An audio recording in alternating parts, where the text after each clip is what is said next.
Have you ever considered the closest thing to you? Closer than your family, closer than your own thoughts, closer even than the blood flowing through your veins. The Quran in Surah Qaf opens our eyes to a staggering reality, and we have already created man and know what his soul whispers to him. And we are closer to him than his jugular vein. This isn't just a poetic statement of God's omniscience.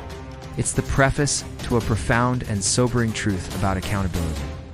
With this divine closeness comes a perfect, unblinking record.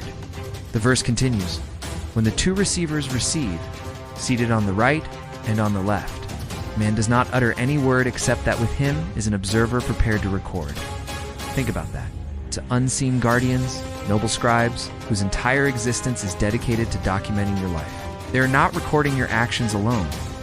The verse specifies utter any word, every whisper, every careless comment, every word of kindness, every sharp retort is all being recorded.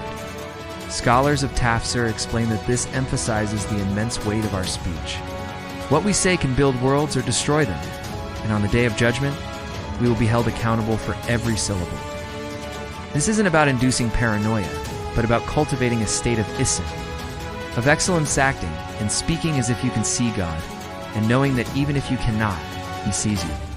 This is the foundation of our story, a life being meticulously documented for a day that is to come. *** Chapter 2. The inevitable truth ** for many.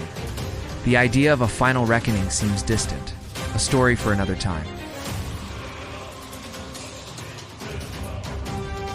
And the intoxication of death will bring the truth. That is what you are trying to avoid. The intoxication of death, Sakrat, is described by scholars not as a loss of senses, but as an overwhelming experience that floods them. The dying person is in a state between two worlds. The reality of this life fades, and the veil to the next is parted.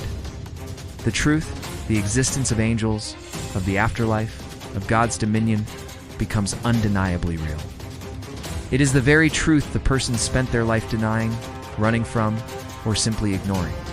The verse is a powerful reminder that death is not an escape, but a confrontation with a reality we can no longer avoid. This moment of truth is followed by the great cataclysm. This isn't just a sound. It is a command that reshapes existence. The first blast, as described in other narrations, causes all in the heavens and earth to fall down and die. The second blast is the one mentioned Heritha, blast of resurrection. The earth gives up its dead. As Surah Qaf later states, on the day the earth breaks away from them, and they emerge rapidly. That is a gathering easy for us. Imagine that scene. From every corner of the globe, from every point in history, humanity emerges. It is a gathering, a hasher, that is effortless for the Creator. ***,